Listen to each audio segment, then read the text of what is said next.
Hey, everybody, welcome to another episode of the Battle Buddy podcast.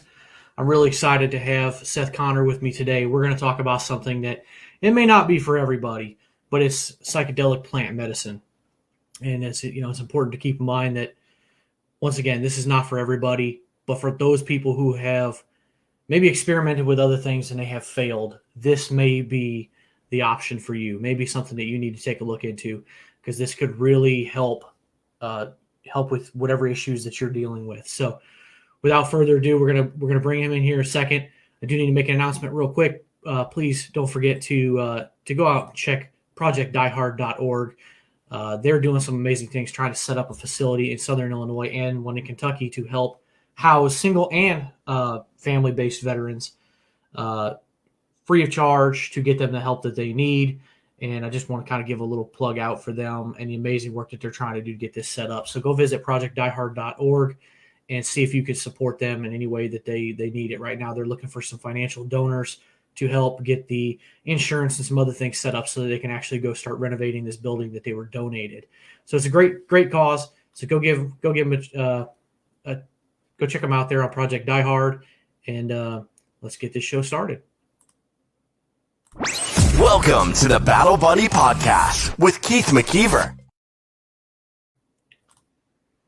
All right, Seth, welcome to the Battle Buddy Podcast. I'm really excited to have you here. Go ahead and tell us a little bit about yourself. Where are you from, and what was your military journey, and what got you to the point you're at now? Well, Keith, thank you so much for having me and for inviting me on your podcast. I really appreciate all the work that you're doing for fellow veterans like us. So, I grew up in Colorado, and as soon as I graduated high school, I was done. I wanted to be done with school. I wanted to travel the world and not have anything to do with the military. And that's kind of a funny thing, just because of where life takes us. But it was actually 9/11 that gave me the emotional reaction that led me to joining the Marine Corps.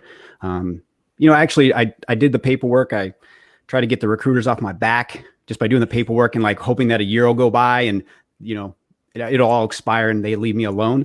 That was an interesting thought in the time. Right. It was just, I just didn't want to I didn't like the whole idea of, authority. Yeah. I was one of those kids, but when 9/11 happened, I had such an emotional response to it that I called the recruiter and just said, how soon can you get me in? And I was in, standing on the yellow footprints in San Diego, at the Marine Corps Depot there, within a month.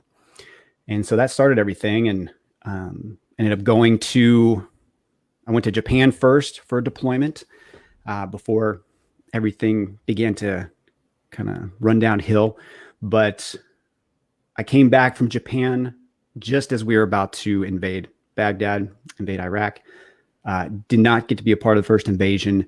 However, did have the opportunity to go to OIF2 and was stationed in Fallujah, Iraq. I ended up, I was with amphibious assault. So I was combat capable. We were doing personnel carriers and, land and water capable. And like a good handful of us, we saw a lot of stuff that people are not really built to see, and experience, unfortunately, especially as a young kid. Most of us were young. We were late teens and early 20s, but was over there, ended up coming back and writing or publishing a book about it. I don't think I actually mentioned that to you, but no, you hadn't mentioned that. Jeez. No, it was so long ago. It was essentially I kept a journal over there. I was very much into journaling, which I still am today. And we can get into that just on the therapeutic side. But I kept a journal over there. And when I came back, it was my dad's idea. He said, what do you think about just publishing that? And I had a friend that was in publishing at the time, a small micro press. And we put it together. And it's called Boredom by Day, Death by Night, an Iraq War Journal. And it was pretty relevant at the time, just because of, the climate, about, social climate at that time. I mean, we had, Berkeley had the Code Pinkos going on at that time, where they were trying to kick out the recruitment stations in Berkeley. And We did a town hall piece. We've written a town hall piece for that. I don't know if you're familiar with Town Hall, the conservative forum, online forum. And then I also had, what's his name? Is it Jon Stewart of The Daily Show? Yeah. Contact me and wanted me on to come on and talk about the book. I refused to do it. I was like, I'm not going to let my debut be sitting with that guy and getting roasted. So I decided to go on a snowboard trip instead. Well, there's no doubt about that. That would have been stressful. You want me to do what? Yep. On that show? Heck Yep. no. Yeah, no, I probably felt the same way, honestly. But so yeah, wow. I turned that one down. But regardless, I kind of around that time was becoming aware of depression, anxiety, PTSD. What does that look like? I didn't know at the time. There was really not a whole lot of language for us to have at that time that would help us understand kind of what we were feeling and what we were experiencing. And, why is it that for a year after I got back, I would jump every time there'd be a loud noise or something in the room, that was loud, and nobody else jumped, but I did, or I can't get past 60 miles an hour on the freeway because we didn't really get, drive our Humvees 60, over 60 miles an hour on the highways of back, in Iraq. Oh, yeah, totally. So yeah. So I began to get language for that about 10 years ago, began to get counseling and help for it. And that's kind of where it began. So you raise a really good point about kind of defining like PTSD, depression, anxiety, like those things. Maybe it's because I'm young, but I think really the war on terror and the research that's kind of come about because of that has really pushed that forward a lot. A lot of understanding of what that is and what war experiences do to people. It doesn't have to be war experiences either, obviously, for those things. It could be all kinds of different things, but I think that has really pushed the research forward, and people are maybe a little bit more willing now than they were 15, 20 years ago to talk about mental health and these different things that are, my layman's way of, I guess, explaining it is it's just a natural reaction to the environment that you're in, what you're exposed to and how your body takes it. Because how you felt about things would have been totally different than the Marines next to you, on your left and your right and behind you, whatever.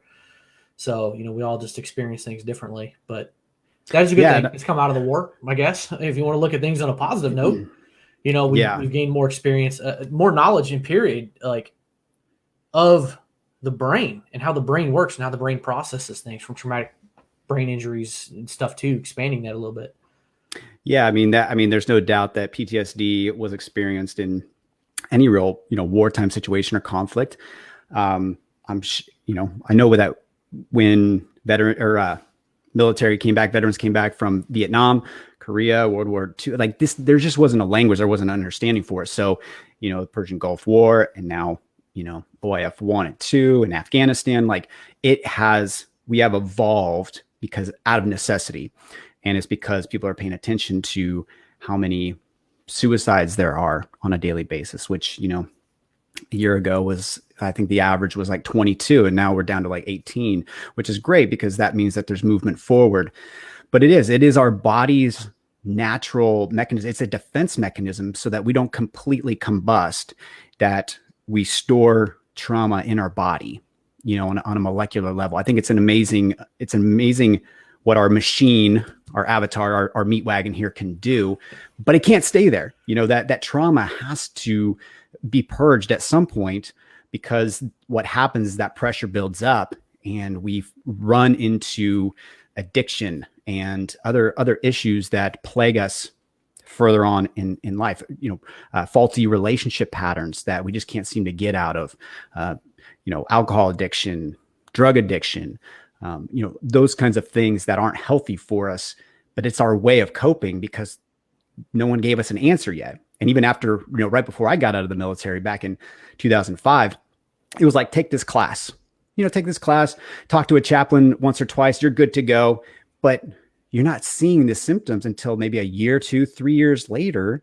And by that time you're far removed, and the VA has no clue how to handle it at that point. Not that they have a great grasp on it still, but there's reform happening, Yeah. So I think it's important to like look at everything differently. I think movies and TV have not helped in some ways. Of when you look at PTSD specifically, they kind of want to show it as punching holes in the walls or pushing your spouse down the stairs, and these really violent, destructive things. But sometimes, and in most people, they're not. They are self-destructive, or maybe it's just the way that you snap at your children, or you're short with people, or you have attention issues, or it can manifest in so many different ways. But unfortunately, the media, and I'll throw some darts at TV and movies, that they just show it in this one way, but that's not the reality of what the situation is. And you don't notice these things for years. Sometimes you may not realize how you deal with things. Like some people, I know a lot of vets will sit with their back to the back of a restaurant so they can see everybody coming in. I did that for a couple of years, and I don't do it really consciously much anymore. I might unconsciously do it, I guess. I don't know. It's been a while since I've been in a restaurant, but but when you sit back and you think about it, it's like, hey, do I do that? Do I not do that? I don't remember. And it becomes such a habit that you don't really realize things anymore. But it's hard to explain sometimes why you do certain things you did. Like I've only shared it a few times. Like after my first deployment, I was sleeping in my dorm room in Japan because I was stationed at Yokota. And this was maybe 2 to 3 weeks after getting back. Well, the dumpsters over there had like hydraulic hinges on them, and they weren't like American dumpsters where it's just, plastic lid. And so they had this metal. There was one door that everybody knew the hinge was busted on. Now, I'm dead asleep, middle of the day, because I was working mids. And I woke up standing on my feet because somebody had thrown their garbage away and that lid slammed shut. And just a subconscious reaction, I'm standing on my feet, my heart's just pumping, and I'm just like, what the fuck just happened? Where am I? Like, I'm immediately looking around, like, and I'll be honest, on my deployment, I didn't really care most of the time. Sometimes we'd have incoming fire. I would just sit there and lay in bed and think, hey, if it's my time to go, it's my time to go. I don't care anymore. And there I was in a safe spot, and it was just a garbage can lid, basically. And here I am just like about to have a panic attack in my room, wondering where the heck am I at and what's going on. So you just never know, like, when it's going to hit you. I had an issue a couple of years ago, like fireworks fired off in a small town around 4th of July. It was about 2 weeks before. Somebody fired bottle rockets off in this small town. I pulled up this intersection. Nobody's there. I'm starting to go, and they explode right over my car. And I was just like, oh, I punched the gas. I ended up 3/4 of a mile down the road, and I pull over, and I'm like, what the, why did I react like that? Like, what was that? I knew it was fireworks. Like, what else could it have been, And so you just, and that was 3 or 4 years ago. I've been out of the military for 10 years later this year. So it's like, I haven't been in a combat zone since 2009, but. Do you still react that way? If you're boy, it just depends. I don't like fireworks in the first place. I've never really understood why fireworks are really all that popular. Maybe they're beautiful. I don't know. I don't really care. But I've gotten to the point where I'm used to it when it's a couple of weeks before or after. But if somebody were to set something off like right now in my neighborhood, I would have a very heightened alertness level for sure. And yeah, that's interesting because I know the first few years that I got back, I never thought of fireworks. I never gave it much thought other than like, ooh, it's pretty. It's 4th of July. But after you go there to a combat zone and you experience it and you come back and you witness fireworks, maybe for the first time, I found it so fascinating how eerily similar it sounded to combat.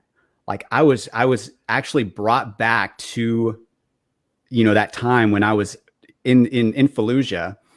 Just by the sounds that fireworks were making, it was very weird. It was kind of that, flashback, fog of war type of thing. But it was very strange. Then, and I got to the point where I stopped jumping at loud stuff, and my pendulum swung the other way, where loud things or crazy things could happen, and I don't even move. I don't even react. And I haven't heard of anybody else experiencing that either. But I just thought it was a fascinating phenomenon. Like, why did my pendulum swing to the other side there? But I think that's part of it. I think it's still part of PTSD. or coping with it. I don't know. Or you found a way to deal with it in one way or another. Like, but you have a good point about the fireworks. You know, I can sit there and watch them. Like I said, I don't really find them all that beautiful, so I don't really care. But there are, like, every one of them has an aspect to it that sounds familiar. But every one, like, I don't know, 10% of them, as they go up and as they explode, it is like the sound is too close. You know, it's just like, wow, that sounds eerily familiar. And like my first time being shot at was in Camp Bucca, my first deployment, and we were there like a week. I'm up in a tower guarding prisoners, and this guy comes up and he goes, "Hey, you know, what are we supposed to do again if we get shot at with rockets or mortars?" And I'm like, "Dude, you're standing in my tower, man. If they were shooting at us right now, I'd get the, you know what, out of my tower, right?" "Oh, yeah. You know," I was like, "I'm just going to put on my gear, you know? Like, what else can I do? I can't leave this post. I got to sit here and just hope it doesn't hit me." And like a minute later, dude, we just heard thump, thump, thump, you know, 7 rounds. And I mean, they all shot over the base, but him and I just look at each other, just eyes bulging out of our, you know, with first deployment for both of us. And we're like, what the just happened? Like, that's real. Like, that's incoming rounds. We don't know where they're going. And he was pale white in the first place. He was a ghost by the time he was running down them steps, man. He couldn't get out of there down to that bunker fast enough, you know? And I mean, I just went in shack, and I don't even remember if the glass was even, you know, impact resistant or whatever, but I just went in there, threw my helmet and vest on as fast as I could, and just realized, okay, let's just, you know, hope they don't hit me. But you know how it is. Like, once you've heard them, by the time you realize what's going on and got your gear on, like, the threat's pretty much over. Like, if you didn't hear it or feel it, you're fine. You know, unless there's a second round coming in. But and those are the worst sounds because you don't know where they're coming from or where they're going to land. Oh yeah, you know. And then it's worse when you don't even hear them.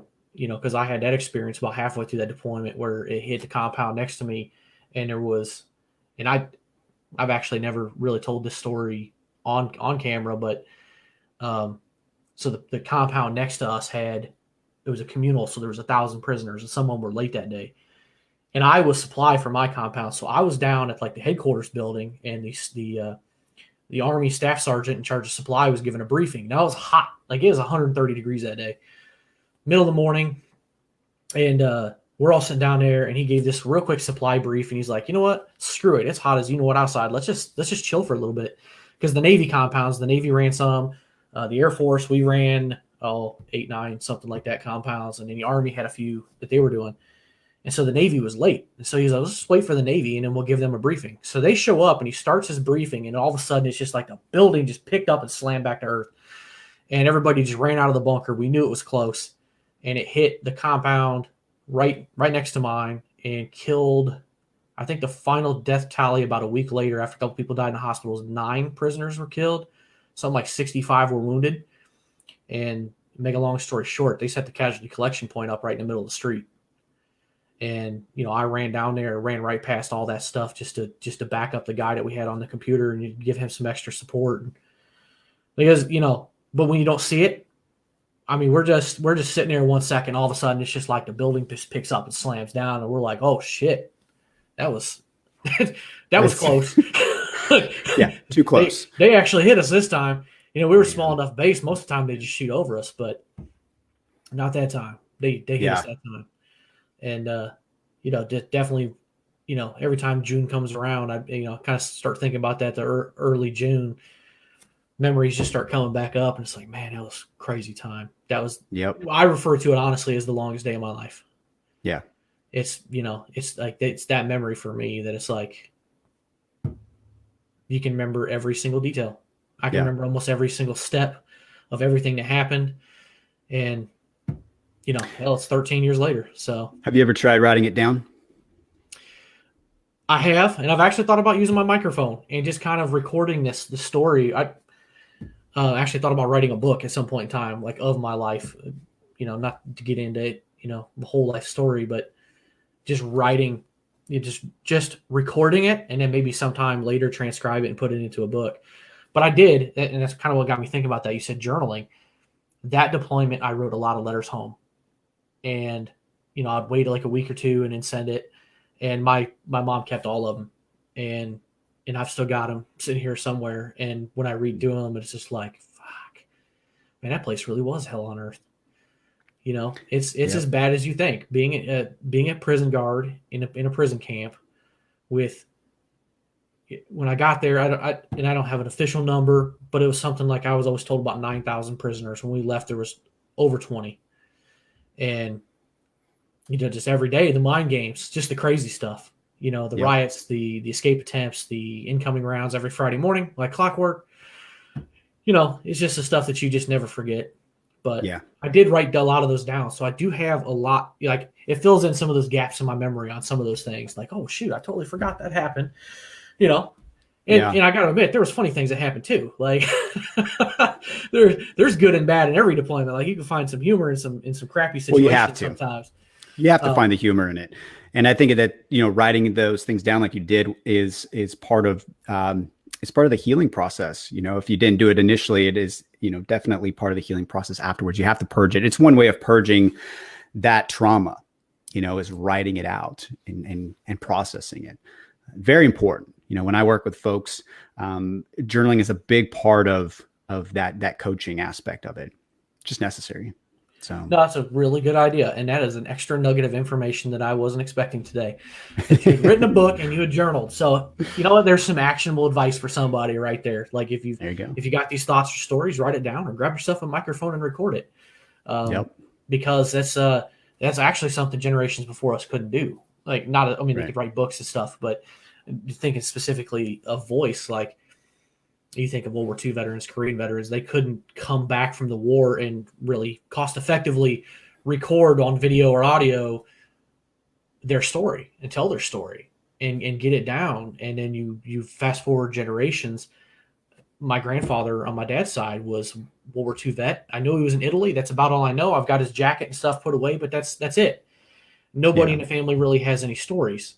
And I'm still trying to track down his records, figure out exactly where he was at and research the units and just get a little bit of a picture, of at least where he was at and what his units were doing. So, well, that generation didn't really like to talk about it either. They didn't know how to talk about process. They didn't know how to process. They didn't know how to process their feelings. They kept it inside. It was just part of the generation. I think it was referred to kind of as shell shock back then. And just kind of brush them off. They're just shell shock. You get over it. And that generation just kind of came back and just did what they needed to do, settle down. We all know what happened in the 50s. Prosperity, suburbs, 2.5 kids. Closet drinking and to cope or process with it and hang out with your boys at the VFW. Yeah. Absolutely. And that's just kind of passed generation to generation. And people still go to the VFW and the American Legion to drink. You know what? If they're there, and that's therapy in its own right. You're going and you're talking with guys that know how to speak your language, but you're talking about it, right? Hey, you got a little drink, little medicine, with you to help get it out. But man, that's how they did therapy back then. And I kudos to them for even doing that and not keeping it in, If it works, it works. It works. Now, if it crosses that line and becomes a problem, you should examine that. But that's a good segue into what the goal of our conversation here is alcohol doesn't work for everybody, and other things don't work for everybody, like cannabis. While there's benefits to all of those different things, psychedelic plant medicine. So that's probably captured a few people as we've been promoting this. Me and you both been sharing this. It's probably confused a lot of people. Like, what are they going to talk about? Psychedelic plant medicine. So what does that look like? Yeah. Well, I'm glad you segued it with alcohol, just because I'm not vehemently against alcohol, but it is a major source of problems, whether you were military or not. It is kind of the go-to for dealing with trauma or avoiding issues in our life, right? Just in a general blanket statement. Unfortunately, it also contributes to a large amount of disease and death, but also vehicular homicide or vehicular manslaughter. People die in domestic DUI related, domestic violence. There's a lot of death contributed or related to alcohol use or abuse. However, it's not, it's still legal, and it's there for the folks that use it responsibly. What's interesting is that we've got these other medicines, if you will, that aren't legal, that are more beneficial to the healing process, that don't necessarily allow you to avoid your issues or avoid your problems, but help you deal with them and work through them. And yet they aren't legal, and they don't contribute to a death count, really. They're non-addictive. Alcohol can be addictive. So there's a lot of benefits to this plant medicine. So what is it? Frankly, it is plants that, when consumed or ingested or taken into the body, they occasion a hallucinatory experience. It's probably the best way to put it. It occasions an altered state. For what purpose? Right? The purpose is to essentially set aside the ego, or the part of the brain that's kind of the gatekeeper, the thing that processes and judges and perceives and is, filters out information, and really tries to protect us. It kind of puts that ego to the side and allows for the part of us, the empathic part of us, to heal the trauma, to heal even physical ailments. Happens occasionally. So the plant medicine, really at the basic form, just to answer the question, is the ones that we're talking about are plants that are ancient and occasion a hallucinogenic response. And then now, what you're more specifically talking about, because some people might be, thinking of maybe a variety of different things like mushrooms and things like that. What you find helpful is the ayahuasca plant. And please don't make me spell that, because I totally butchered that in an email to you. You called me out on it.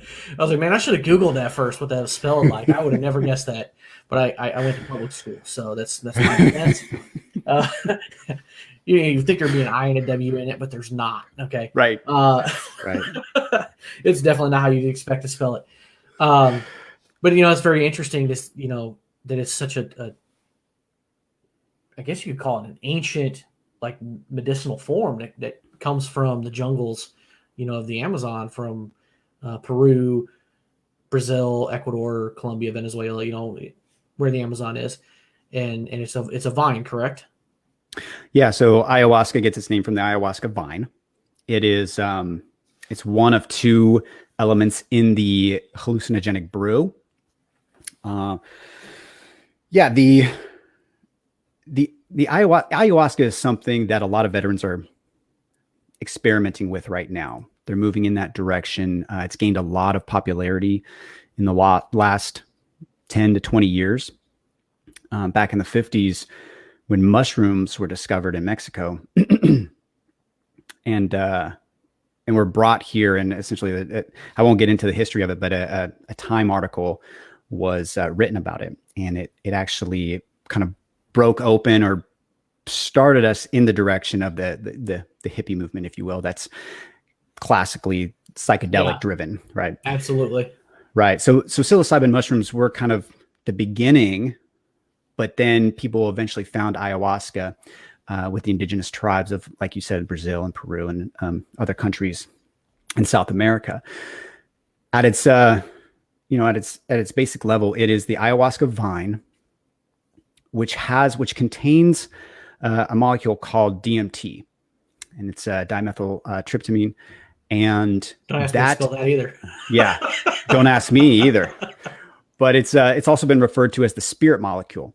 Now, DMT is found in nearly everything. Like, it's found in our bodies. A large portion of it is found in our lungs. That's why you'll notice, or you'll hear about folks that do a lot of breath work can actually occasion a psychedelic experience. Brief, but they are they're working with the chemical in their lungs to have that experience. But it's also found in the pineal gland, in our brains.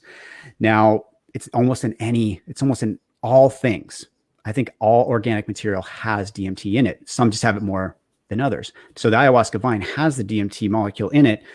But if you were to ingest it, like brew just the vine and ingest it, we actually have enzymes in our digestive tract and in our stomach that break down the DMT. It doesn't allow it to be absorbed into our bloodstream. So if you just drank ayahuasca by itself, nothing would happen. So I don't know how they figured this out very, very long ago. They figured out to brew the ayahuasca vine with a chacruna leaf. And the chacruna leaf actually has that enzyme inhibitor, stops the enzyme in our stomach from blocking the DMT so that it can get into our bloodstream. And so that is the long and short of ayahuasca, but they work with so many different types of plants. I mean, they could work with, San Pedro, Wachuma, cactus, which is kind of similar or in the same family as like peyote, which is more of the mescaline containing. And then there's obviously psilocybin mushrooms are the popular ones, those three. And then you might have heard of 5-MeO-DMT, which is really a fast acting but quick experience. And that can actually be extracted from certain, well, I'll just say one of them is the Colorado desert toad, which has been kind of popular. They can synthesize. What happens is through a defense mechanism, it excretes this chemical. Yeah, like a poison frog. Yep, just like that. Colorado, right? And everybody should just know there's poison frogs in Colorado. Well, it's called exactly. It's called the Colorado desert frog. So they're obviously there, but they're in that similar kind of climate, the kind of Colorado desert kind of, drier climate. It's another new one for me. Yeah, but I mean, they're in Mexico too. And from Colorado down to Mexico, you can find them. But essentially you just kind of like work with that medicine. It gives you a very deep experience. But it only lasts about 20 to 30 minutes. Whereas working with ayahuasca could be 6 to 8 hours. Peyote and San Pedro could be longer than that. So ayahuasca is just kind of the more popularized one right now. And there's a lot of retreats popping up around the country. Like you don't even have to go to South America anymore to experience working with this medicine. That's good because not everybody can afford to go to South America. Right. I can only imagine the cost of the plane tickets. Might eliminate a few people from being able to partake in that. They're actually not too bad right now. It's like $500 round trip ticket. Well, of course, nobody's flying right now. The airlines are like, yeah, you got a party of 5, we'll fly you down there. No big deal. Right. Some peanuts, exactly. We got you. Yeah, absolutely. Yeah, that's a good point. Yeah. If it's safe to fly, but that could go on that one a whole nother day. But I do want to back up to you. You said like I don't know how they discovered that. I got a couple of theories. First of all, the Amazonian tribal people must have had prisoners, and they're like, we're gonna try a bunch of things to see what happens, or they just sat around one day and somebody discovered it by accident, and somebody's just sitting there going through the whole process, and they're like, hey, what happened to him? Right? what this guy drink? Yeah. He's talking all this philosophy. Yeah, I know. Like, what's up with this guy? It had to have happened that way. That I would put my money on that it was a total accident and somebody was going through the experience and everybody else in the village is like, what the hell happened to this guy? Right. What's this guy doing over here? Man, so many different options. Oh, yeah. Anything could have happened. Yeah, just whatever you feel in your head right. might be what happened, right? So, well, they would probably say that the spirit of the plants called to them or imparted that wisdom to them. Yeah, but somebody discovered it on accident. Yeah, well, I'm sure there's been plenty of those cases. Yeah. Well, I mean, people have, all joking aside, people have been living in the Amazonian rainforest. There's still tribes that are undiscovered. And the fact that they've been able to survive without modern medicine and all those things just is a testament to their creativity in trying to find what works for them, keep themselves alive. Like, it's crazy to think about in 2021 that there is literally people in this world who are living that kind of lifestyle. I guess you could say like such a basic Neanderthalic tribal lifestyle. Like, don't want that to sound bad. They're living their life and doing their thing, and it's good for them. But like, it's hard to imagine is we're on a video chat in the middle of a global pandemic talking about this, and they could be completely excluded and have no clue what's going on. And yet they are living a better quality of life. They have zero depression, zero anxiety. They have longer, a greater longevity and, longer lifespan and disease free. Like the white man's disease has not made it to them in their nuclei of within the Amazon. And let's hope it stays that way for a long time for them and their society. So agreed. So back to the brain and like, how does the ayahuasca in particular, how does that help interact with the brain in the process of going through this ritual? Well, what's fascinating is the molecular makeup of DMT is very closely related, very similar to the molecular makeup of serotonin. And so we have receptors in the brain that essentially fit like puzzle pieces with the serotonin molecule. We're just meant to work with that chemical in our brain, right? If we didn't have it, things would be very difficult for us. And so because that molecular structure is very similar to serotonin, one has to argue that we were meant to work with DMT on a regular basis, maybe. But they, why would they fit so closely together? Why do these receptors work with DMT if we weren't supposed to use them? So what happens is when working with these psychedelic plants, and I just want to make real quick, like plant medicine or psychedelic plants, the actual term is entheogen. Psychedelic was actually a term that was created back in the 50s, I believe, before the hippie movement even started. The hippie movement actually made the term psychedelic as popularized as it is today. But it was just something that like two doctors were kind of going back and forth, kind of jokingly a little bit. And one of them used the word psychedelic, and it just obviously eventually, stayed that way. But entheogen, ENTHEOGEN, entheogen is the proper word or term for plant medicine. So when working with these entheogens, what's going on is it's causing the synapses and the neurotransmitters to be firing on a more efficient basis, right? I'm not an expert in this at all, in the science of it, but what has been shown when doing EKG or EEG. Yeah, that sounds good to me. Neither one of us are neurosurgeons. So. It's one of those terms. If anybody's listening and they know what that is exactly, I think it's EEK or EEG. If you happen to be a neurosurgeon and tuning in tonight, please leave a comment. Right, but it maps the brain, and what it revealed was that when working with these molecules, this plant medicine, that those are firing at a much more efficient way. So what does that mean for us? That just means that we are able to recall better. We're able to problem solve better. We're able to allow the natural systems of our body and our mind to work more efficiently at a multitude of things: healing, purging trauma.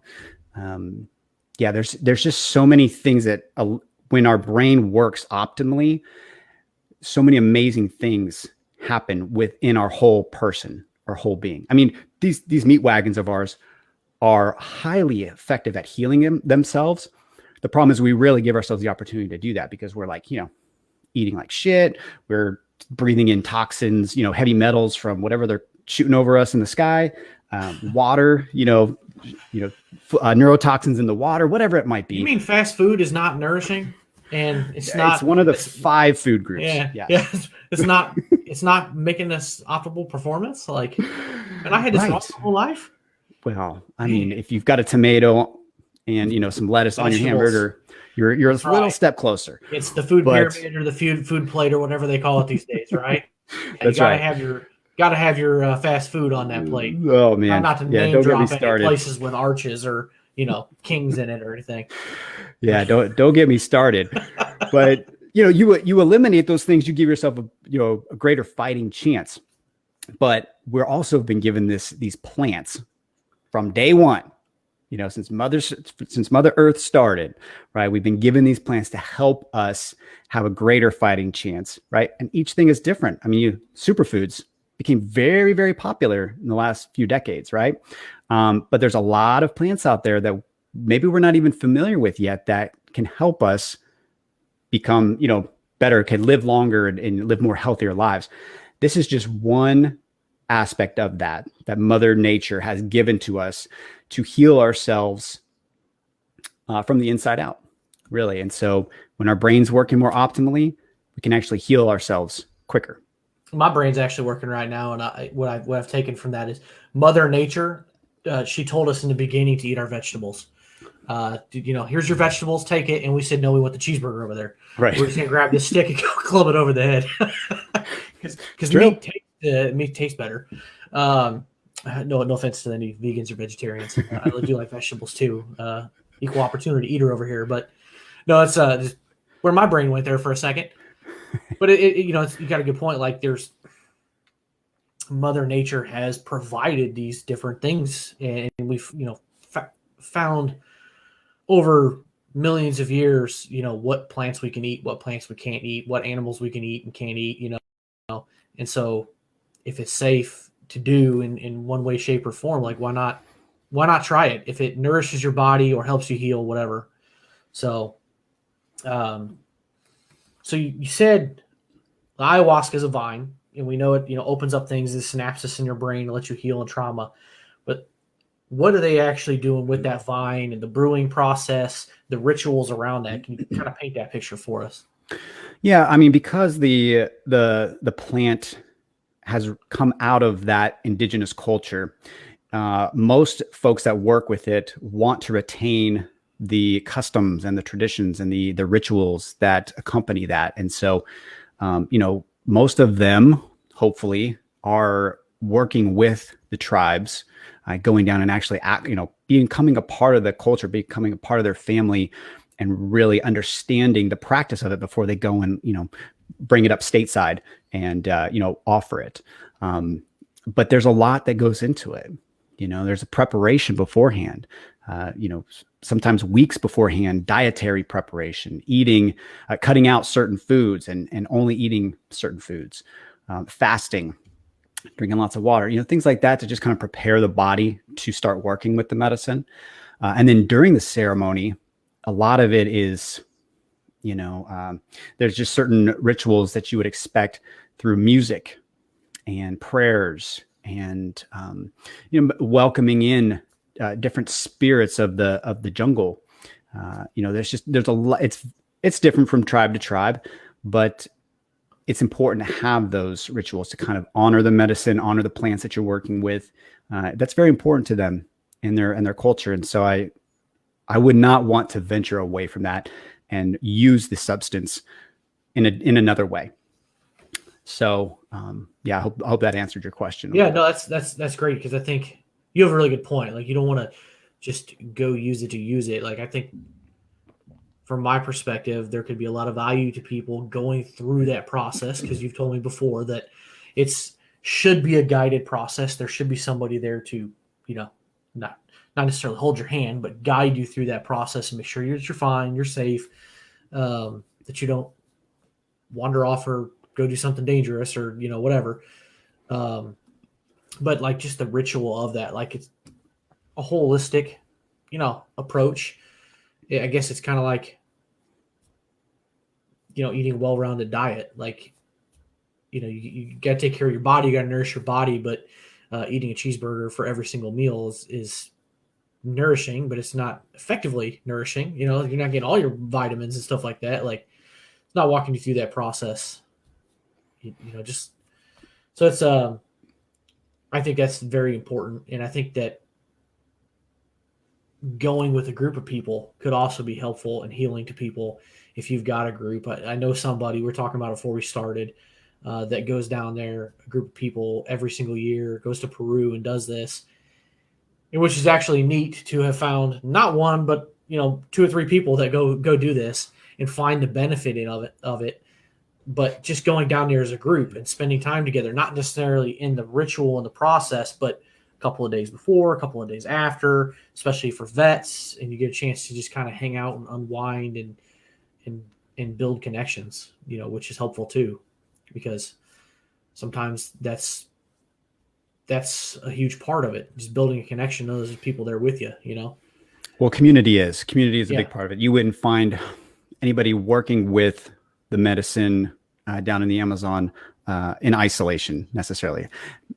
Some instances you would, if they had a long history with the medicine, and maybe they were, essentially training to become a shaman. You'll see that in rare instances within the tribal culture, but majority of the time it is a community event. And so, veterans that do it together, veterans helping veterans, and having that community and building that relationship around the context of working with the ayahuasca is so healing and so beneficial. I know, we were talking about it. We know a group of guys that do that go down to Peru at least once a year and do it together. And I know a lot of veterans that are moving in this direction, and it probably comes from, I don't know if you're familiar with there's a documentary that came out a few years ago called From Shock to Awe. No, I haven't heard of it. Yeah, that was a fairly groundbreaking documentary, especially in this realm, because it followed, a handful of veterans with their ayahuasca ceremony, and also a little bit of working with MDMA, which is interesting because MDMA is getting some traction with being assisted, MDMA assisted therapy for veterans is getting a bit of a nod, lately with the VA, but also with just kind of the federal regulations kind of easing up. And there's even a budget that's being allocated to the VA for MDMA assisted therapy programs. So there's movement in regards to the legislation with working with psychedelics. That's awesome. What was the name of that? I'm going to put that on a banner for everybody tuning in. What was the name of that documentary again? Yeah, it's called From Shock to Awe. There's a couple others out there, not necessarily in the veteran side, but this is more geared towards veterans. So I know a lot of veterans listen to this podcast. And so that would be something to look up for sure. Yeah, we'll just leave that up there. I'm going to have to go check that out now. I was about to write it down. I was like, no, I got to put this up here for everybody because I'm going to have to go check that out. See if I can find it online somewhere. I'm sure I can. Oh, yeah, you will. It should be one of the first to show up. So what is this? What does this, guided process look like? I guess I get a picture in my mind if you go to South America and do it, but maybe in the United States, does it look different? Are they usually smaller? How's that really look? The person guiding you through, the shaman and all that. Yeah, I mean they're all different. You might find some that are as small as 4 or 5 people, all the way up to potentially 30. As you get to the larger numbers, you're going to need more facilitators, more guides, people helping the shaman or the primary facilitator. And you're looking at maybe like at least one person to kind of oversee about 5 people. And there's a reason for that, because, a lot of people are wrapped up with the fear of having a bad trip. And what is key and what should be a part of every conversation regarding psychedelics, plant medicine, and entheogens is the idea of set and setting. Anybody that talks about psychedelics that's been around it long enough knows that that's just like a household term. And it's important to talk about that because it will lead into the talk about having a bad trip. So set is your mindset. Where are you going into the experience? What is your mindset going into the experience, right? Is it fearful? Is it anxious? You're going to come in with some nervousness, but are you super scared or are you super distracted? Okay, having that mindset. I think I would fall in the scared category. And you know what? The whole idea of it is I could see the benefits totally, but just the idea of going through that would be like, wow, like I'm so nervous for what could happen. Yeah, and that's all normal and natural, but coming to a place where you relinquish control, that's the hard part of just letting go and letting whatever happens happen. Right? Allow yourself to work with the medicine and take you where you want to go. You taking yourself where you want to go. It's that point where people start to fight the experience, that's typically where a bad trip starts to show up, is because people have a hard time letting go of control and just letting be. But man, that's probably the biggest lesson that a lot of us need to learn. It's just to let go of control, especially the things we can't control. And that's a great way to do it. But that's mindset, setting is just your environment. What is it? Who are you sitting with? Who are you working with in the community or of that ceremony? Some folks that don't even do, and we can get slightly beyond ayahuasca, people that just work with, psilocybin mushrooms on a very personal ceremony by themselves. Let's just say they shouldn't be having, expecting people to come by the house, or expecting phone calls, or, kids around, or even pets around, things that are distracting, where your environment, your setting isn't conducive for you to be present in that moment, not distracted. A lot of us make sure our houses are cleaned up and well organized, because when you're on the medicine, you're looking at this mess going, and that's all you're thinking about. That's a distraction, right? So making sure your house is in order, things like that. But in regards to the ceremony, it's, like I said, it's different for each ceremony, but you typically have somebody leading, they have some helpers, and they are guiding the process without getting too involved. Like, they are facilitating, I guess you could say. Right. They're not a counselor. They're just there to make sure that you're safe and that you're going through the process if you need to. Yeah. Yeah. Too often, some of them try to get too hands-on and like really try to control or guide the ceremony. And a lot of times I just want to look at them and say, just stop. Just sit back and let the person have their experience with the medicine, and just be there as support in case they need somebody, if they need a hand to hold, or they need to know that everything's okay, be there for them. But the really good ones just do hands off. Yeah, it'd be really dangerous to have somebody digging too deep, I think. Well, there should be no counseling going on. Like, there's nothing, none of that talk therapy going on during the ceremony.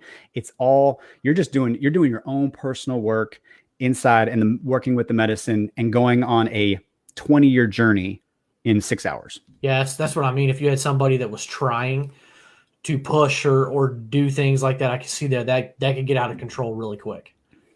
Absolutely. And it happens. That's why it's important to vet who you're working with and who you're doing ceremonies with.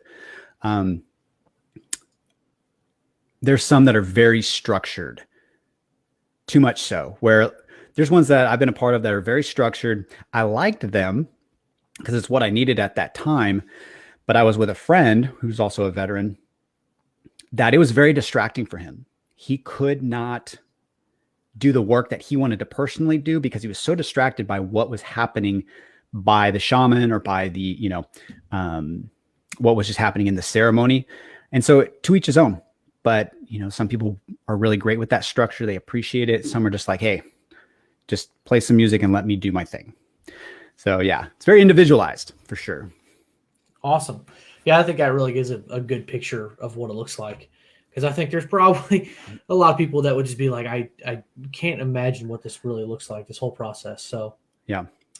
Before going through all this, you mentioned earlier, I mentioned, rituals, special diets. What kind of things have you seen that people, kind of go through before and after the ceremony? So you're talking about like preparation before the ceremony? Yeah, preparation before, diet, mindset, what kind of things should people really be looking at doing before and after? Yeah. So beforehand, and I won't get too granular with this, but there's certain things that definitely need to be cut out of the diet at least a week beforehand, sometimes two, just depending on the individual. But alcohol, caffeine. Oh, that's brutal. Oh, no caffeine. Yep. Man, I like myself a couple cups of coffee every day. Yeah, you probably won't like this regimen. I don't think you would like me for a week before. Grumpy. You grumpy man. A little bit. Yeah, at least for the first 2 or 3 days. Yeah. Yeah. Well, I mean, that's even part of it too, is detoxing from that stimulant, really. So speaking of stimulants, no other drugs, no cannabis, shrooms. You're really trying to just kind of clean, eat, detox some of that stuff. No real spicy foods or garlic and other spice. And trying to cut back on a lot of salt. Like you don't have to eliminate salt, but really to cut back on salt is hard because it raises your blood pressure and can interact with the medicine. And so you're really kind of going on a cleanse for sure leading up to the experience. And that's more on the dietary side. Pork, pork, red meat. You can do little bits, little pieces of fish and chicken and turkey, but you really want to cut out the red meat and the pork.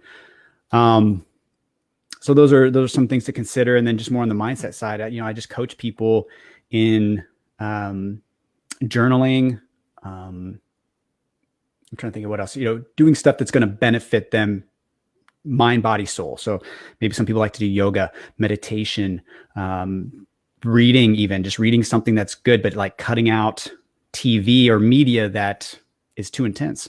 Definitely I say, hey, don't be watching gory, scary wartime movies at least a few days before you go into ceremony, because you carry that energy into ceremony. And speaking of that, sex, cutting out sex a few days at least before going into ceremony, that even brings an interesting energy into your experience. So, but these are all practices that have been given to us by the tribal nations of the Amazon.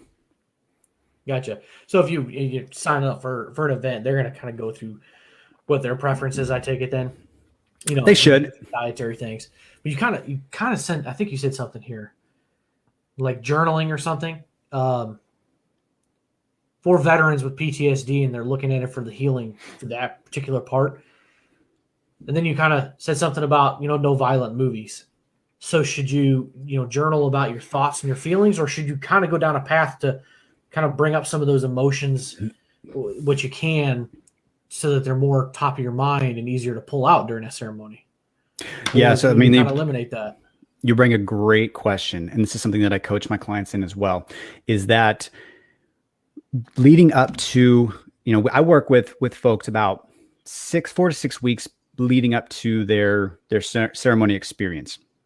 And we go through a lot of the stuff that we talked about just on an educational side, because what I want them to go into their experience with is kind of the antithesis of what you mentioned, which is fear, right? And so I want them to go into the experience. They can be nervous, but I want them to go in feeling empowered, hopeful, excited, not scared, but they're feeling empowered because they have a whole lot of information or education, and they know what they're doing. They're getting into it with an understanding that they're going to be okay, and they've prepared well.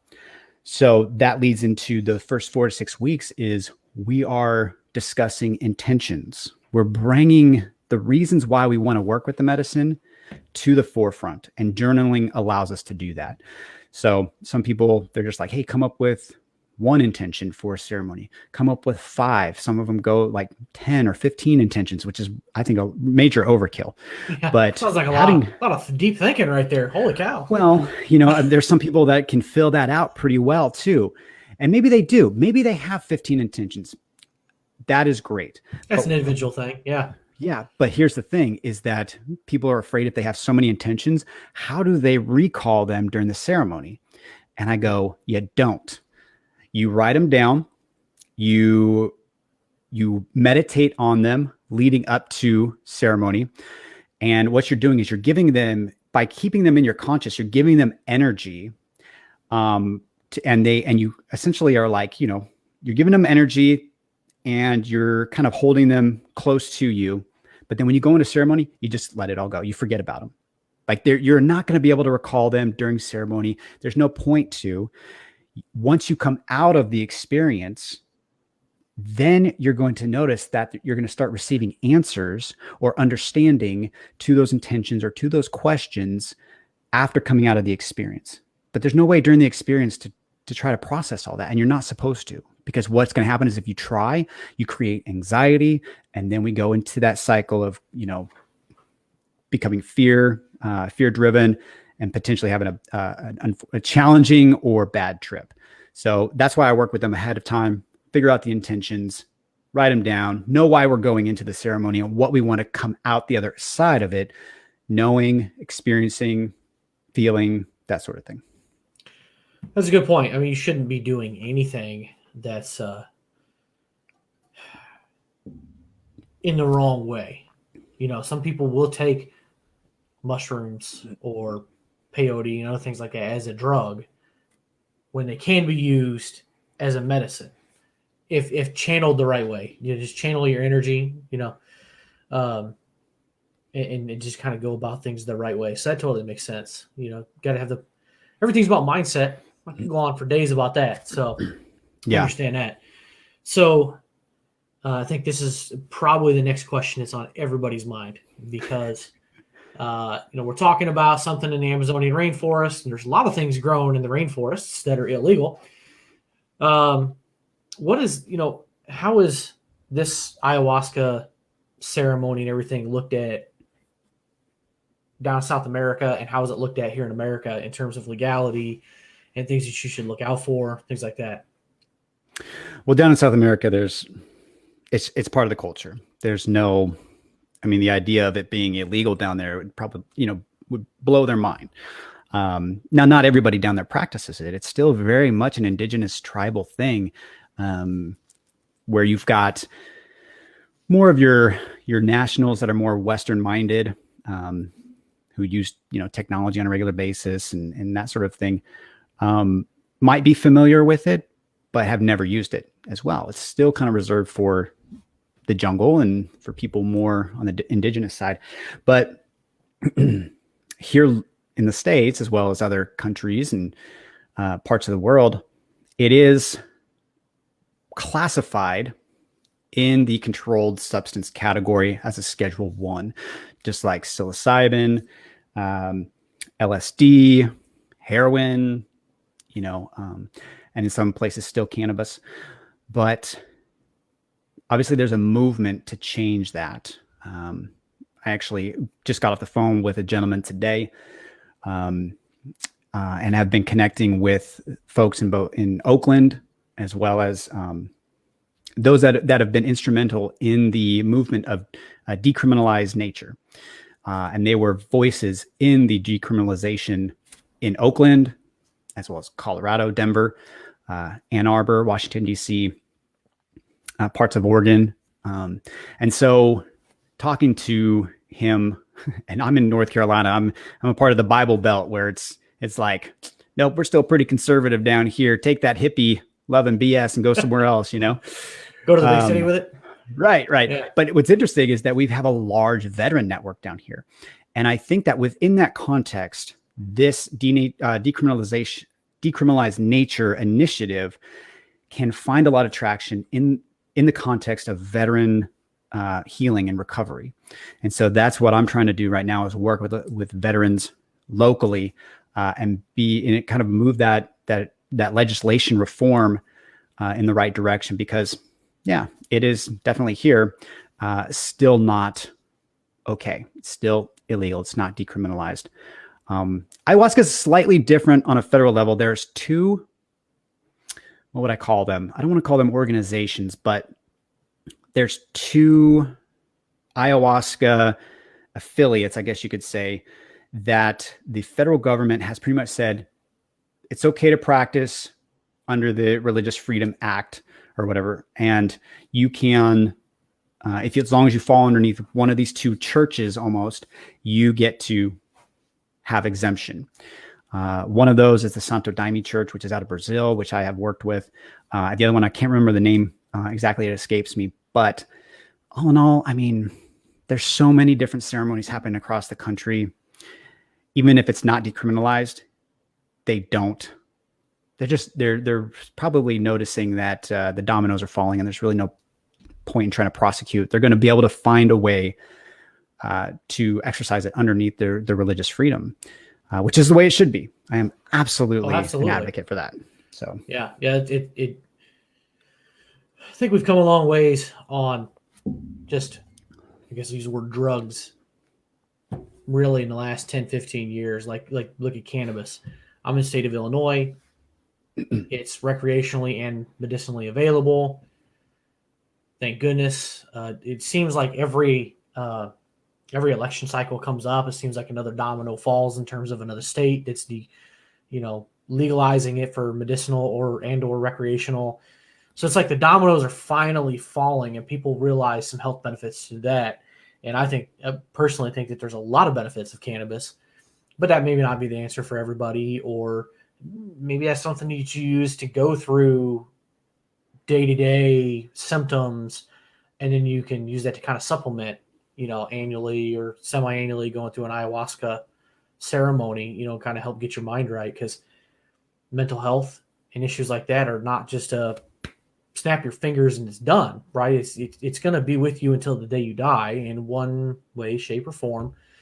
And so you just got to live with it and adapt with it and figure out what ways you can live your best life. And so there's thankfully some good movements on those fronts. So it's kind of good to know that they're not like, you're not going to have the police knocking on your door and busting you, not likely to. Well, it's interesting. And I'm glad you brought that up, cannabis, because as much as I'm for cannabis and just the right to be able to use that plant, I'm a huge advocate for it. But interestingly enough, I don't work well with cannabis as a plant. It's just my makeup. I don't like the way that I work with it. I would prefer working with and microdosing psilocybin mushrooms.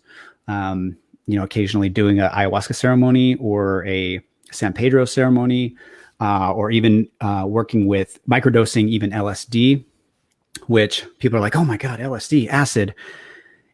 I would encourage folks that have kind of that response, that kind of gag response, to just do some basic, simple Googling on what LSD is.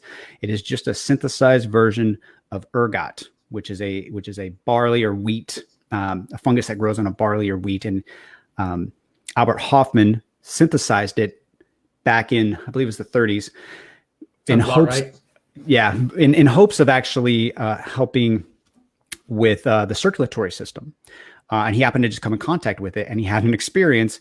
And quickly we move into, the 40s and 50s, where they wanted to use it for psychiatric treatment.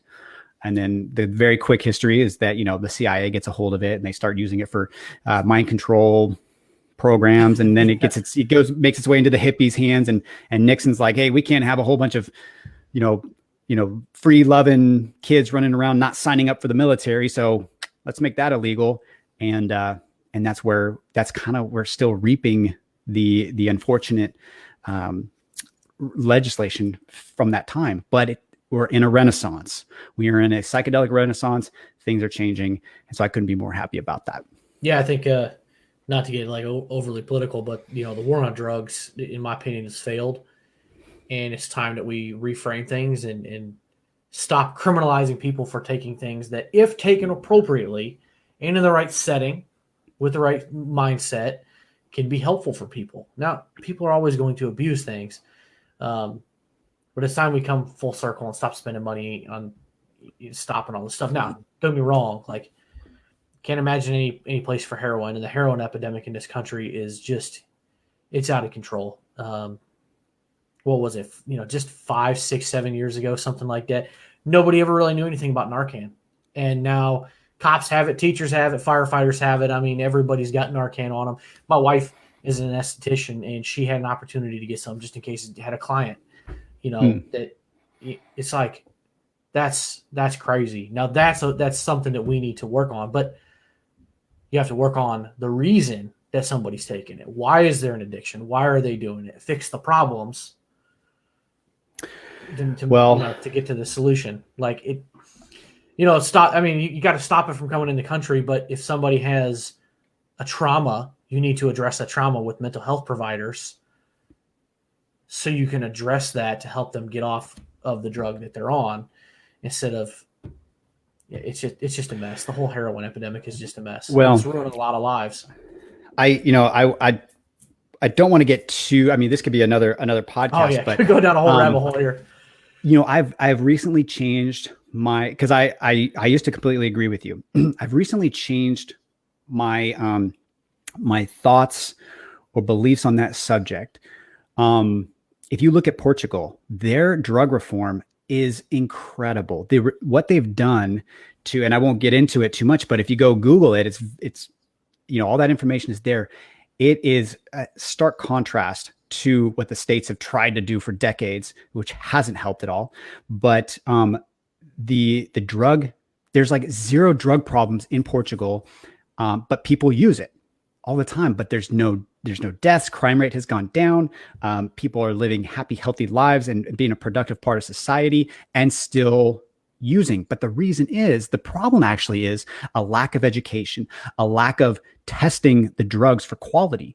See, we see these images of crack addicts and heroin overdoses, and that is the ugly face of, because heroin is a synthesized plant medicine.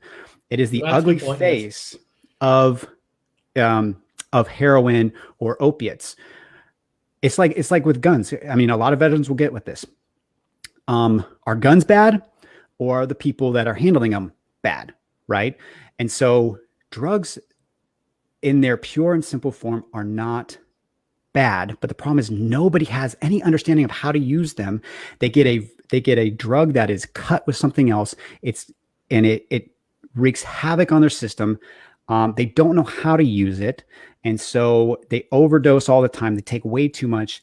They're using it the wrong way. They're using it to avoid their problems and escape their issues, as opposed to using it for its proper use. And if they did do that, it wouldn't be an issue.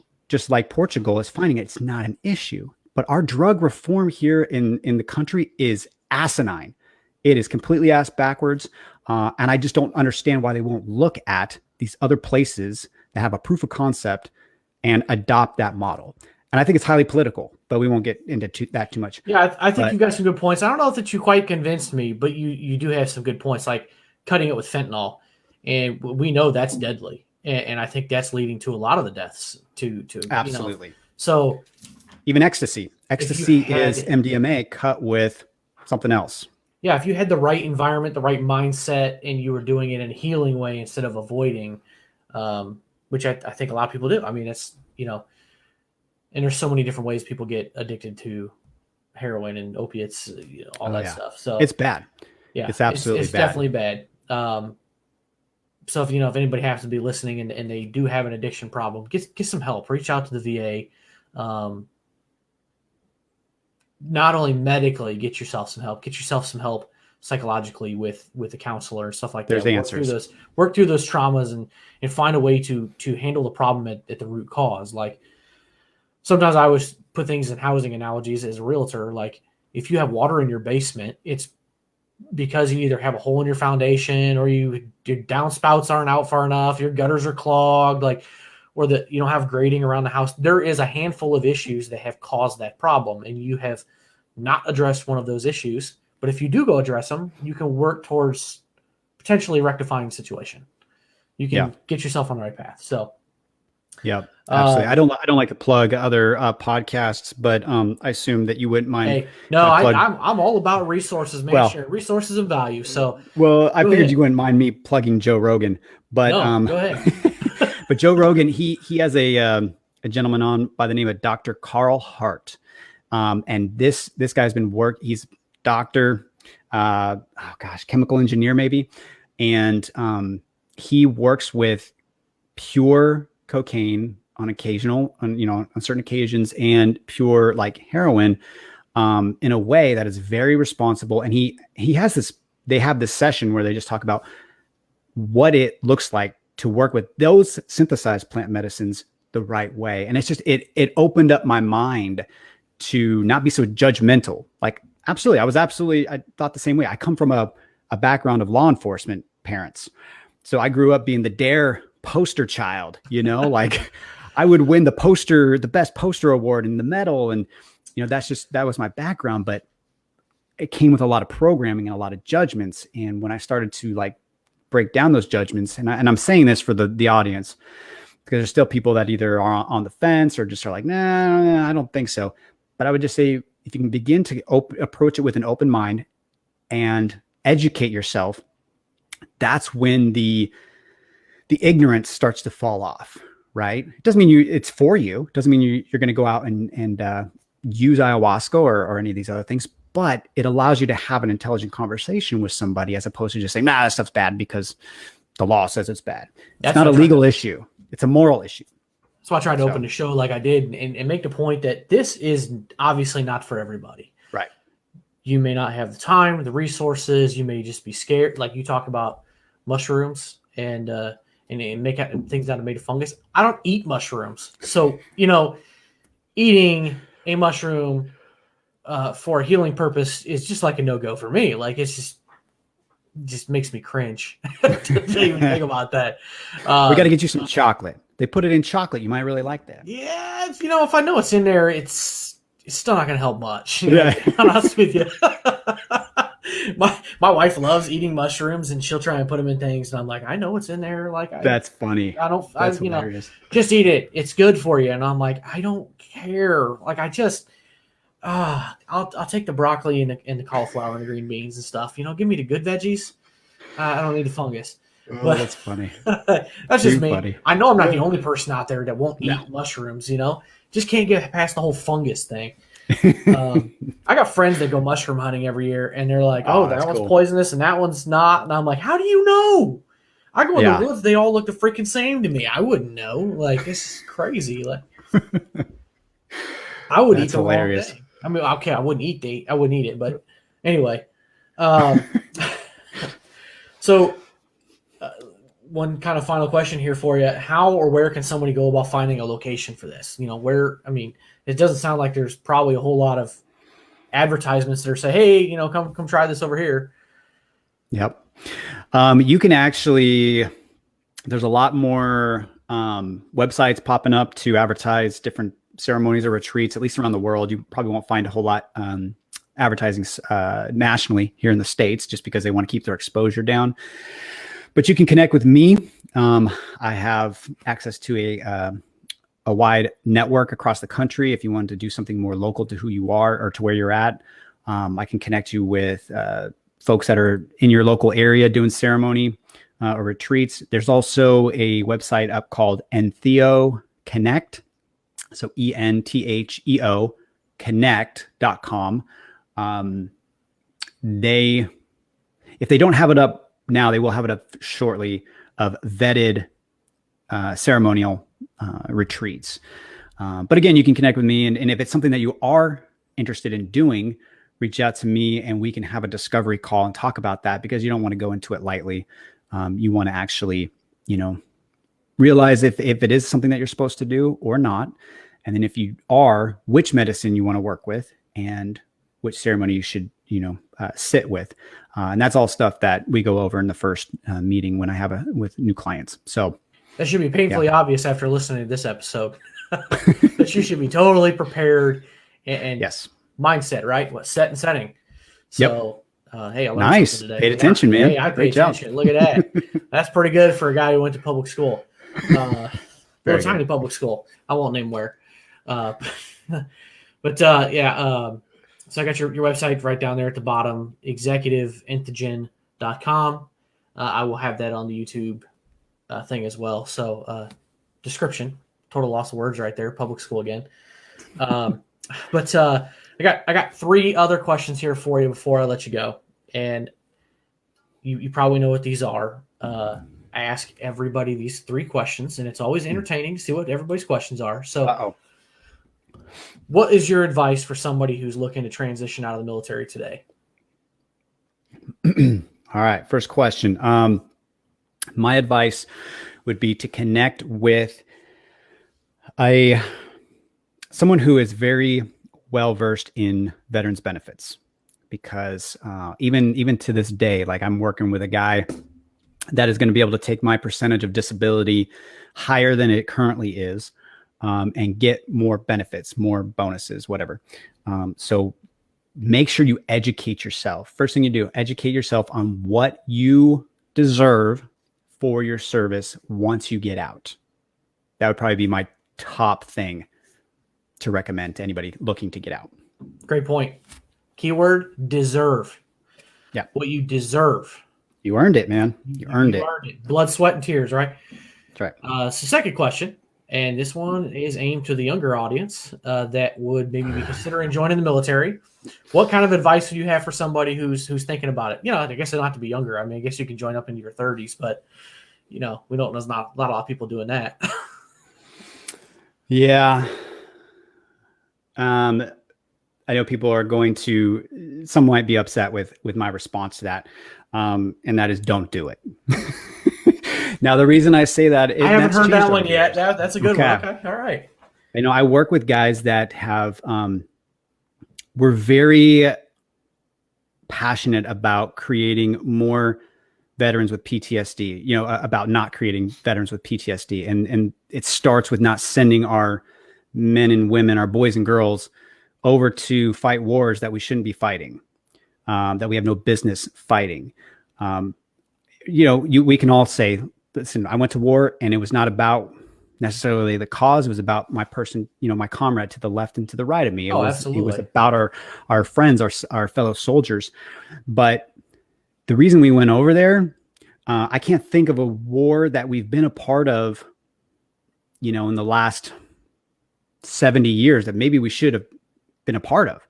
Like, we should have stayed out of nearly all of them.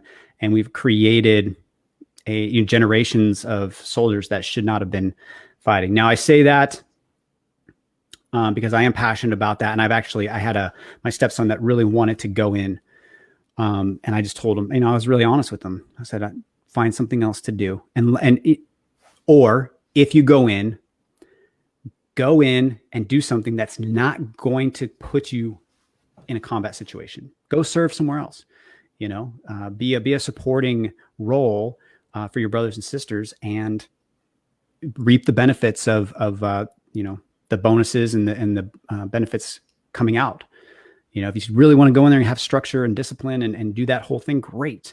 I think that's awesome. I needed it. I needed 4 years of somebody else to take care of me after high school, and so that's why I joined, but it was part of the reason.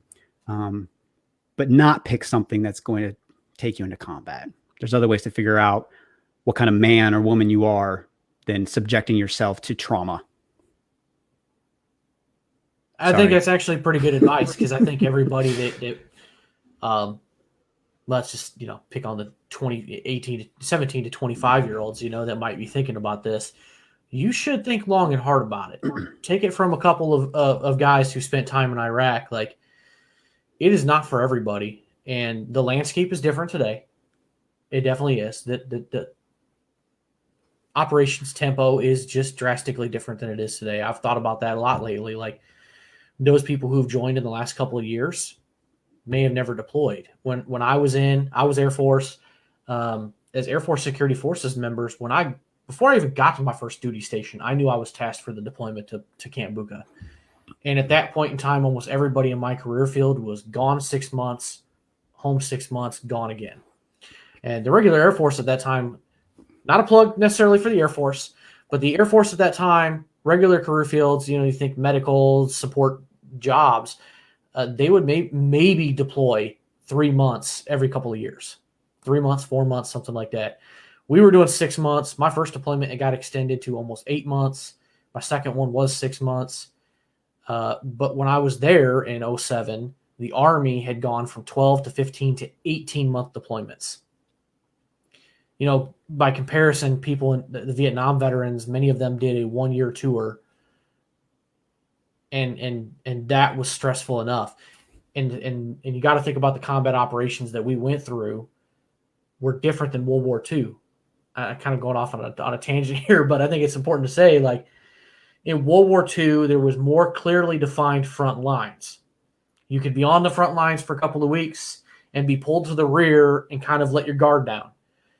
In the War on Terror, the war in Vietnam, pretty much regardless where you're at in country, you're surrounded by a potential danger 24/7. The threat of indirect fire, direct fire, IEDs, all these different things is there every single day. You don't let your guard down for that entire 6 months, 9 months, 18 months, whatever. That plays a hell of a toll on your mental well-being. Yep. It does. Even if you were what we all did was different. whether you're on the front lines kicking in some doors, you're guarding prisoners, or you're just guarding an airplane on the airbase, there is still that threat of danger 24/7. Yeah. And luckily we all went. We protected the men and women left to our left and right, and we all came home in one shape or form. Well, we didn't all come home, but you know what I mean? Like, we're back here now, and the war is hopefully winding down, and we can move on to hopefully a more peaceful period. Yeah. I know I should have said this earlier, that because you had mentioned, it takes a toll on our brains, on our mental capacity to process and see life and respond to it. I don't know if you've ever read the book. It's called The Body Keeps the Score. And it's all about trauma being held in a molecular level in your body. And I don't know if you're familiar with either Joe Dispenza. He does a lot of talk on the science of it. But when we feel an emotion, like fear or love or whatever it might be, chemical hormones are released from our brain. And there's actually receptors in our body that receive that chemical, that hormone. And what it's doing is it's communicating information, right? And it is working synergistically. But what's happening is that trauma is also being held in our body in different organs, in different different cells and stuff like that. So it's not just a mental thing that we were injured in the way that we think or process. Like, no, it scientifically is held in our body, the trauma, and it requires much more than talk therapy only or psychiatric pills to get that out. Like, it just doesn't. That's why when people when the VA hands out pills and say, here's some SSRIs and help you deal with your anxiety and depression, I want to smack them in the head, because they're not solving anything. They're actually creating greater issues that leads to potential suicide in the future. And so it's just ass backwards, but I wanted to make sure to say something about trauma in that regard. Yeah, no, that totally makes sense. How whatever's going on in your mind just kind of transfers throughout your body. Like, it makes perfect sense. And then you got a good point about the VA. When I first called for a counseling appointment, I think I told you this last week when we talked, like, the first question out of their mouth is, do you want pills, or do you actually want to talk to somebody? And I had never really had a terrible experience with the VA, but I was just shocked that came out of that person's mouth. And I'm like, shouldn't the first step be talking to somebody and assess what the issues are? And then let them, as the doctor or medical professional, determine whether medicine may or may not be the thing for you. Like, that just seems like, a logical step. But, maybe that's just me. I don't know. Yeah. So last question here before we wrap this up. Give you an opportunity to give a shout out to any kind of veterans organizations or clubs, whether it's Clubhouse, Facebook, whatever, you'd like to give a shout out to that's veteran based.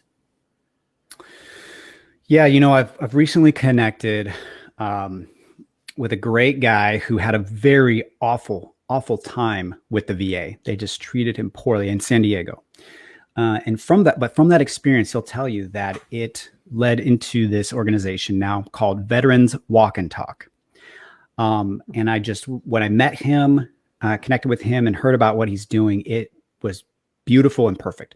And he's out of San Diego, and he's setting up a few chapters across the country. But essentially what it is veterans getting together in nature to go for a hike, go for a walk, microdosing either cannabis or psilocybin mushrooms, but getting just a microdose and walking out into nature and talking with each other. It is veterans helping veterans. So if you look up Veterans Walk and Talk, I've been connecting with him on bringing that same organization, or at least having a chapter here in North Carolina, which I'm really excited about. But that is one to connect with for sure. He's got some great information on his website. That sounds very interesting. That was a new one for me. So that's pretty cool. I mean, anytime we can get together and have that sense of community, regardless what that looks like, is beneficial, because that's something that I think, it disappears as soon as transition happens. As soon as you drop, sergeant or lance corporal or lieutenant colonel from your title, you become Mr. or Mrs. Yeah. And now that whole community is gone, and they turn your back on you. Why? Because somebody else fills your spot, and the mission has to go on. And that's what, in the military you're focused on is the mission. But now you're on your own. You got to find your own mission. So that was awesome. That was a good one. Yeah, it was fun, man. You got some good stuff for people to look up now. And I got books to read now, thanks to you. Let me know. Yeah. I got some more. Yeah, no, some good ones, man. Yeah, absolutely. Anything you come up with, send it my way. If it's something, if they'd be a good guest, and I'll put this out there to anybody. If somebody you think would be a good guest on the show, send me an email, battlebuddypodcast@gmail.com, and let me know, or go to the website, battlebuddypodcast.net, and you can, there's buttons on there to send me a message of like, hey, who should I reach out to, or have them reach out to me, whatever the case may be. Because I am booking into, April, May, June at this point. And so, more people to connect with, especially nonprofits that are doing amazing things like that. I'd love to highlight. So that, books, you name it. Got a ton of resources on my website. I'll give my plug there. I'm always trying to add things. So if there is any listeners that go to it and they think something should be added, drop me an email. Let me know what resource you think should be added to the page. Because at the end of the day, it's just all about providing resources, free value, just another place where you can find those different things. So with that being said, I'm going to go ahead and drop you in the back room here. And I got a little video that I announced, but I want to say thanks for tuning in or being here with me, Seth, and kind of shedding some light on a potential healing opportunity for some people. Absolutely. Thanks for having me, man. This was a lot of fun. I love talking this with you. Absolutely. Anytime.